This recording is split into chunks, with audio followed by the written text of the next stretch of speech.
स्वदेशी जागरण मंच और विदेशी बाजार को लेकर सड़कों पर है। इसी कड़ी में ग्वालियर में स्वदेशी जागरण मंच का राष्ट्र अधिवेशन किया जा रहा है।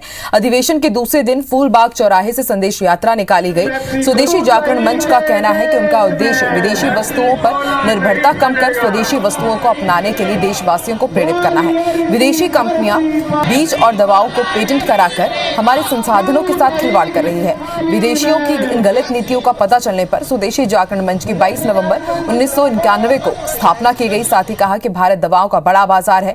विदेशी कंपनियां दवाओं का पेटेंट कराकर जनता को लूट रही है। स्वदेशी जागरण मंच ने इसका विरोध किया। इससे विश्व व्यापार संगठन को झुकना पड़ा और साल 2005 में दवाओं के पेटेंट बनाने में कई सुझाव स्वदेशी जागरण मंच के भी माने गए।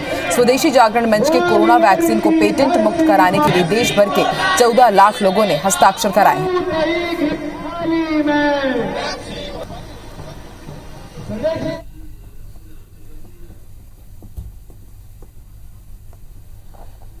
स्वदेशी संदेश यात्रा है और हम मल्टीनेशनल कंपनियों को, चाइनीज कंपनियों को ये संदेश देना चाहते हैं कि अब उनका स्थान इस देश में नहीं रहा। उनको अपना धंधा और सस्ता माल यहाँ से समेटना चाहिए। हमारे लघु उद्योग, हमारे छोटे लोग अपना सक्षम हैं, अपने उद्योग खड़ा करेंगे और हमारे लोग देशी को और स्वदेशी को अपनाने में इस समय पर पूरी तरह से जुटे हुए हैं। जबलपुर एबीवीपी का राष्ट्रीय अधिवेशन का आज दूसरा दिन है। खुले अधिवेशन का आयोजन मुख्य मार्ग से शोभा यात्रा निकालेंगे और देश भर से जुटे प्रतिनिधि सिविक सेंटर में खुले मंच का आयोजन किया गया है। 60 साल बाद जबलपुर में अधिवेशन हो रहा है और राष्ट्रीय अधिवेशन में कई प्रस्ताव भी पारित किए जाएंगे।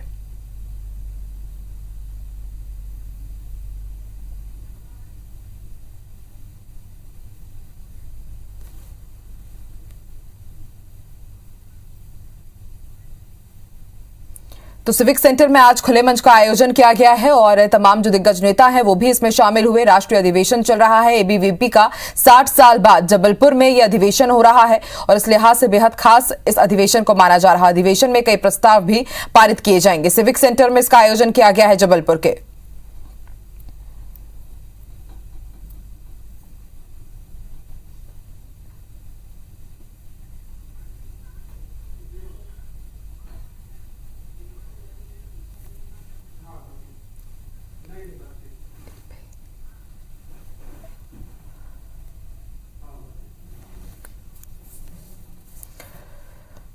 तो जबलपुर में एबीवीपी के राष्ट्रीय अधिवेशन का आयोजन किया जा रहा है और वहीं ग्वालियर में स्वदेशी जागरण मंच ने आज एक विशाल रैली निकाली और अधिवेशन की वहां पर भी शुरुआत होने वाली है।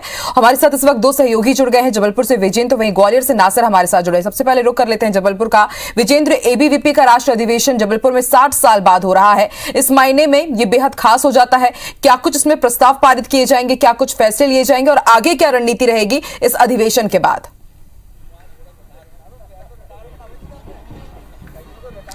जी आकांक्षा, देखिए तकरीबन 60 साल बाद अखिल भारतीय विद्यार्थी परिषद का राष्ट्रीय अधिवेशन जबलपुर में हो रहा है। ये 67वां राष्ट्रीय अधिवेशन है और मुख्य तौर पर युवाओं को जोड़ने का मकसद परिषद का है, अपने विचारधारा से, अपने संगठन से। लेकिन साथ ही साथ कई अहम प्रस्तावों पर यहाँ चर्चा होनी है, प्रस्ताव पास किए जाना है। मसलन राष्ट्रीय परिप्रेक्ष्य में शिक्षा की स्थिति, कैसे रोजगारोन्मुखी शिक्षा हो, खेल को कैसे शिक्षा से जोड़ा जा सके, जनजातीय गौरव का विषय हो, या साथ ही साथ मुख्य तौर पर अगर देखा जाए तो रोजगार सृजन को लेकर या स्वरोजगार को लेकर बात हो।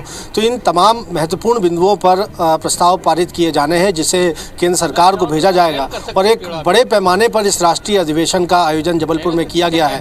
देश के कोने कोने से जितने प्रांत हैं एबीवीपी के, उन तमाम प्रांतों के पदाधिकारी यहाँ पर पहुँचे हैं। यह आवासीय एक तरह से अधिवेशन है, 3 दिवसीय अधिवेशन है और आज दूसरे दिन न सिर्फ एक शोभा यात्रा निकाली जा रही है बल्कि सिविक सेंटर में खुले मंच का भी आयोजन किया गया है जिसमें देश भर से आए प्रतिनिधि, खासतौर पर राष्ट्रीय प्रतिनिधि जो हैं वो कार्यकर्ताओं को संबोधित करेंगे। लेकिन इससे अगर बिटवीन द लाइंस आकांक्षा चीज़ों को समझने की कोशिश करें तो आप देखेंगे कि संघ और उसके अनुसार अनुषांगिक संगठनों ने लगातार मध्य प्रदेश में अपनी सक्रियता बढ़ाई है। इसी माह 15 दिसंबर को आरएसएस प्रमुख मोहन भागवत मध्य प्रदेश पहुंचे थे। चित्रकूट में उनकी ओर से हिंदू एकता महाकुंभ को संबोधित किया गया था। उसके बाद एबीवीपी का ये राष्ट्रीय अधिवेशन है और जो सूत्रों की खबर है उसके मुताबिक 15 जनवरी को संघ प्रमुख मोहन भागवत एक बार फिर जबलपुर आ सकते हैं।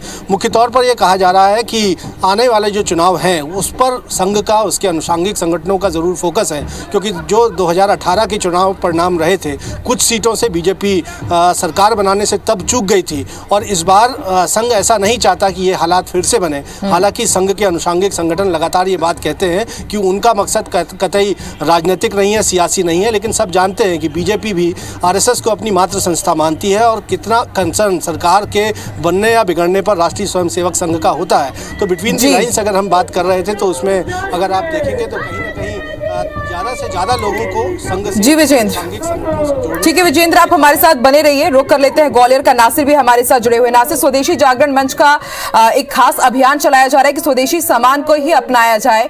आज संदेश यात्रा निकाली गई और उसके बाद जल्द ही अधिवेशन का भी आगाज होगा। क्या उद्देश्य है इसका और आगे क्या रणनीति रहेगी?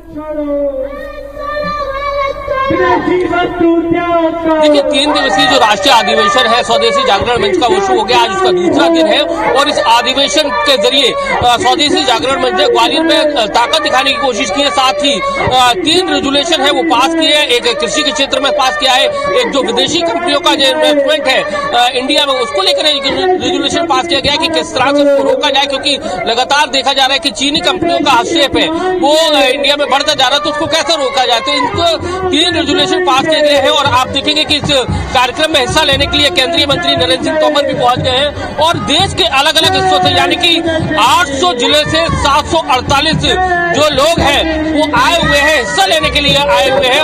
और जैसा कि इनका साफ कहना है कि विदेशी जो कंपनियां हैं उनका लगातार घुसपैठ है वो इंडिया में होती जा रही है अपने प्रोडक्ट के चलते, लेकिन कहीं ना कहीं उनका आह्वान है ये है कि जो स्वदेशी कंपनियां हैं उनको एडॉप्ट किया जाए और उसी को लेकर आज ये लोग बिल्कुल नासिर, आप भी नजर बना के रखिएगा। ताजा अपडेट आपसे लेते रहेंगे। शुक्रिया फिलहाल पूरी जानकारी के लिए।